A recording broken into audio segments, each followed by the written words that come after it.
Hey, what's up, guys? It's Tip. Remember the first time you entered the Dead Mines or Wailing Caverns? How did it go for you? Wait, let me guess. Bad. It went really You bad. ran in, you died a lot, you wiped a lot, Yep. and you spent a huge portion of your time blaming the hunter for pulling extra packs. Doesn't sound too fun, I honestly. was actually so shitty at the game, I didn't even know who to blame. Like, I was so bad at the game, I didn't even know how to rationalize my own mistakes by then. In fact, the vanilla dungeon experience actually sounds pretty horrific, especially on paper, which is why people have often speculated that the fun memories are driven purely by nostalgia. But what if Wrong. that statement was false? What if vanilla dungeons weren't great because we were young or because WoW was still new? What if they were great because they were brilliantly designed? Because they were From great. the morbid dead mines to the lush gardens of Dire Mall, vanilla dungeons were absolutely stunning. Yep. Their level of quality was unprecedented for MMOs at the time. But more impressive than their Yeah, awesome. appearance was the actual dungeon system, a system that extended far beyond the artificial boundaries of instanced walls. And like all great systems in the RPG See, genre, let's the go at vanilla WoW Monastery, dungeon or system Graveyard. revolved around one quintessential element: the journey. Prior to the Burning Crusade, meeting stones in World of Warcraft lacked a famous attribute: the ability to summon party members. Okay. Additionally, Warlock Thank summoning you, Tally. portals required two assisting party members instead of just one. This meant that unless your group had a minimum of 3 players at a dungeon's entrance, you were going to have to run to the instance yourself. Sounds simple, right? Well, not No, it's exactly. not. You see, back in vanilla, some of the It earlier doesn't leveling simple. dungeons were located in completely isolated zones, or Yep. zones exclusive to the opposing faction. A great example is Shadowfang Keep, an early level dungeon located in Silverpine Forest. If you wanted to run SFK as an Alliance player, you first had to venture through Loch No, Modan, you're the not doing it. Wetlands, Yeah, Arathi you're just not Highlands, doing it, dude. South Shore, and finally Silverpine Forest, all on foot. But if you think that sounds boring, I've got some news for you. It wasn't. It was. In fact, the journey to the instance portal It, could sometimes be more memorable than the actual dungeon. This 20 to 30 minute grace period gave players ample time to socialize it and meet each sucked. other. It also Okay? gave It groups fucking an sucked. opportunity to strategize around their composition before they began a run. And perhaps most importantly, their journey to an instance often catalyzed other adventures along the way, as players would encounter new zones, flight paths, quests, and world PvP during their trek. Talk about bringing a world to life. People, what? I'm going on an adventure!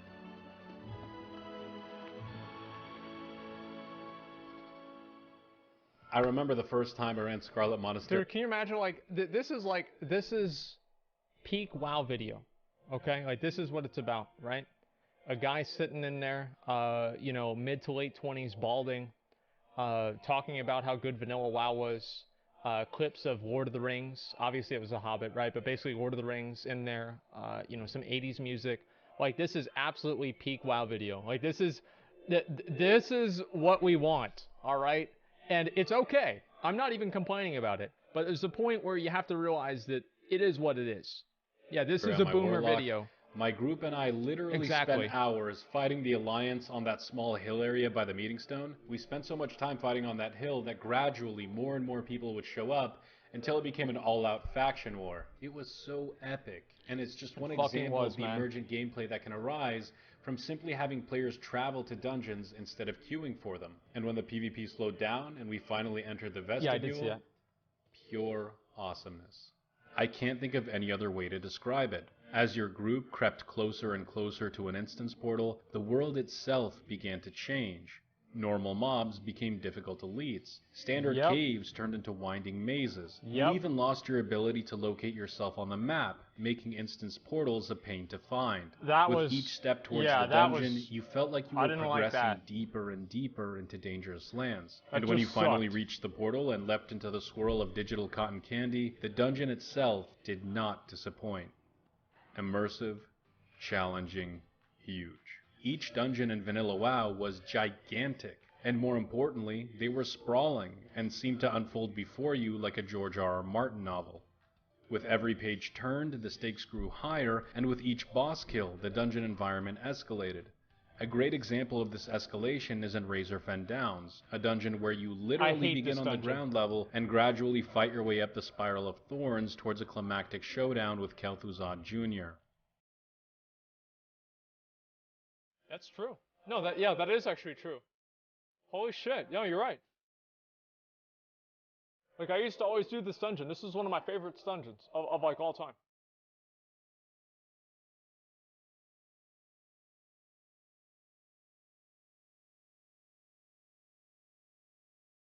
Wait, what's season 8? Well, why do you guys say season 8? What the fuck is season 8? I thought you hated it? No, that was Razorfin Crawl. I hate Razorfin Crawl. I like Razorfin Downs. This feeling of progression was made possible by the deliberate pacing Blizzard had set for their instances. Game of Thrones. You couldn't blow through these things. Yeah. Trash packs were simply too powerful, and AoE abilities were few and far between. Can't win them all, right? Each pull was calculated and took time, meaning that dungeon runs could take several hours before completion. I know this classical dungeon crawl format may not be for everyone, but dear God is it satisfying. It was and more the best. importantly, it feels organic. Because dungeons required so much time and effort, most players only ran them once or twice, preserving the authenticity of each experience and preventing dungeons from turning into repetitive spam fests. That's actually true. Like, not doing the dungeons all the time, maybe that actually made them better. That's like a 200 IQ take. I've never even thought of that. But you're kind of right. I mean, like, Maw of Souls was really good, like, the first 10 times. But whenever I got it to, like, run number 300, I was tired of it. Like, I didn't want to do it anymore. Like, I really was tired of it by run 300, let me say. That's how Final Fantasy is with their dungeons. Yeah, I mean, it's one of the weird things that, like, a lot of people don't realize is that, like, whenever Blizzard does one of these quality of life changes that seems to make sense, what ends up happening is there's, like, all these secondary effects that are actually, like, really bad. And I think this is an example of that. I'm looking at you, Maw of Souls. In my opinion, no other expansion has been able to replicate the immersive nature of vanilla dungeons. The ones that came close, Cataclysm and TBC, didn't quite hit the mark, although they did share another important quality of the original Warcraft 5 Great minds think alike. Difficulty. If you've ever had the privilege or pain of hearing a vanilla player talk about classic instances, chances are you've heard them rave on and on about how hard they were. I'm not sure hard is the best adjective to use here, but they were certainly punishing. And if you reference dictionary.com's definition of the word difficult, I do think vanilla dungeons fit the description. In truth, the Dead Mines was not easily beatable. Zul'Farrak did require skill, and Blackrock depths could not be cleared without some form of planning. It wasn't uncommon to wipe in a dungeon, regardless of your level or skill. And while you could argue that classic dungeons may not have the sophisticated mechanics of today's game, their difficulty came in other, less tangible ways. A good example of this intangible difficulty was the distribution of mobs throughout an instance. Trash packs in vanilla were often tightly grouped, increasing the likelihood of unintended chain pulls. Additionally, mob patrols were far more common and could catch even the most vigilant groups off guard. On top of that, most pulls required some... How many of you guys ever did a dungeon and there was like a mob that was like right here, and there was your caster in the back and the mob's like this? And you're thinking, I really hope he sees it, but you know that he's not going to. And it's just getting closer and closer, and then, oh, aggro range, and he fucking aggroes it because he wasn't paying attention to the fucking pat, dude. Every time that shit made me mad. Like, there's nothing that makes me more mad than whenever people pull extra trash in a dungeon. Like, I'll be honest, like, that's like my trap card. That's what really fucking makes me mad. It's a waste of control, as tanks lack the mitigation required to take on multiple adds. But trash was just the beginning. The dungeons themselves were also a challenge. While it may be hard to believe today, Wailing Caverns was widely regarded as a giant maze back in 2005. I got lost. The Sunken Temple? More like the Drunken Temple. And of course, there was the legendary Dark Iron City known as Blackrock Depths. What can I say about this dungeon that hasn't already been said? It didn't even feel like a dungeon. It felt like an actual zone. It was a complex labyrinth filled to the brim with secret passageways, special events, and nearly 20 different bosses. Its replayability was also huge. It's a lot of bosses, Due to holy its sheer shit. size, you could literally run BRD a dozen times before coming close to seeing all of the content. That was me. Truly a masterpiece. That was me. It took me a long time to actually finish I could go on and on about the non-intuitive ways that the vanilla 5-mans could challenge you, But I'll save the good stuff for another video. The important thing to take away, especially for those who will be playing vanilla for the first time in Classic WoW, is that you should expect wipes on dungeon runs. Nope. And that's okay. No wipes. It's part of the experience. Nope. And if you ever find yourself getting frustrated during a run, remember to relax, man. Because the rewards of running vanilla dungeons made it oh so worth it. Rewards are important in any game, but more so in MMOs. Take away the incentives to tackle a piece of gameplay, and players simply won't.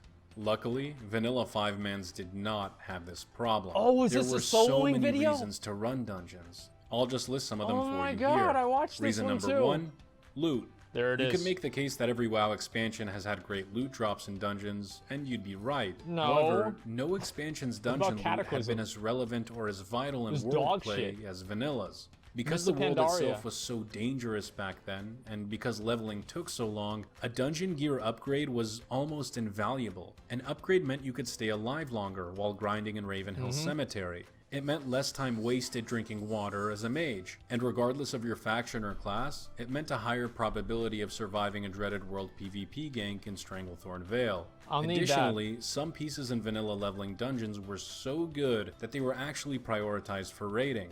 This meant that players had an incentive to return to earlier dungeons for specific loot, making 5-mans incredibly lucrative. Reason number 2, 5-mans made you. No, that actually was really good. I like that about vanilla WoW, where it wasn't like how like things overlapped. You'd use some things in MC and AQ. You'd use some things from like level 50 dungeons. I thought this was like always the coolest shit, where you could take items that you got from level 50 dungeons and still use those to raid. Now maybe I'm like dumb for that, but I really thought like the amount of like interchangeability that you had and the fact that you were able to find things in different places and take those forward really made the game fun. Better. Seriously, vanilla dungeons actually taught class mechanics and raid concepts. One of the most important concepts introduced in 5-mans is threat management. In literally every single raid tier, no, it's not, because I pulled aggro all the time. It was fun. Vital to a raid group's success. And I used to only attack bosses from the front. I said I ain't no bitch. I don't need to hit him from the back. I look him right in the fucking face and I hit him. I never would attack from the back. I would get parried all the time. No, really, I did that until like Burning Crusade or like almost Wrath. Like for the majority of Burning Crusade, I still did this. I look him right in his fucking face, I hit him. I ain't no bitch. Have you reacted to the latest BFA cinematic? Yeah, I have. I watched it at the beginning. It was really good. It got me hyped for BFA, and that's pretty hard to do. Watch this video about you called Leaked Exclusive Classic Screenshots. Oh, I don't know about like that. That's not really about me, dude. That's why you never got far in Classic? No, I was still top DPS. I mean, like, there's like 3 buttons, man. Like, I actually I cared about my performance. In WoW, I cared about my performance until somewhere in, like, Cataclysm or Mists of Pandaria. Before that, I actually cared about my character. And I cared about, like, not being a leech and a detriment to my raid. And then by the time, like, Mists of Pandaria came out, or even Cataclysm, now, maybe Mists of Pandaria, I really just stopped giving a fuck. And then I just decided I'm going to do what I want. Is just the beginning. Due to the punishing nature of dungeon trash, players are forced to dig deep into their spellbooks for abilities that could potentially prevent wipes. That means warlocks learned how to best use curses, hunters learned how traps work, and druids learned how to make the most out of their massive toolkit. I can't think of any expansion whose 5-mans taught players more about their class than vanilla. Look at that damage, dude. That druid deleted him. Meeting the community. That's the most important part. This is one of the things I really miss about the classic era, specifically vanilla.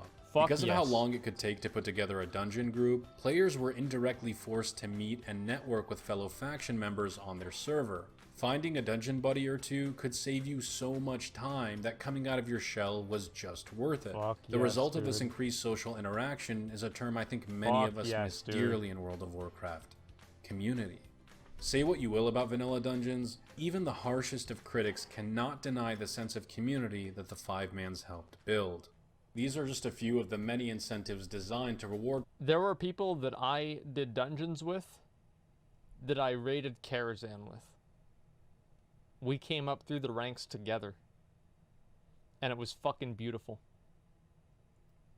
players for completing 5-man content back in the day. I could go on, but I think by now you're probably sick of hearing me talk, so let's wrap this up. That memory you have of your first Zul'Farrak run, it was real. It's not nostalgia. Vanilla dungeons were immersive. Vanilla dungeons were challenging. Vanilla dungeons were rewarding. Yes. And that, ladies and gentlemen, is why they were great.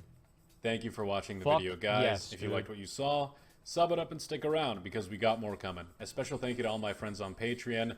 Honestly, Absolutely without true. you guys, this I mean, video that's obviously absolutely true.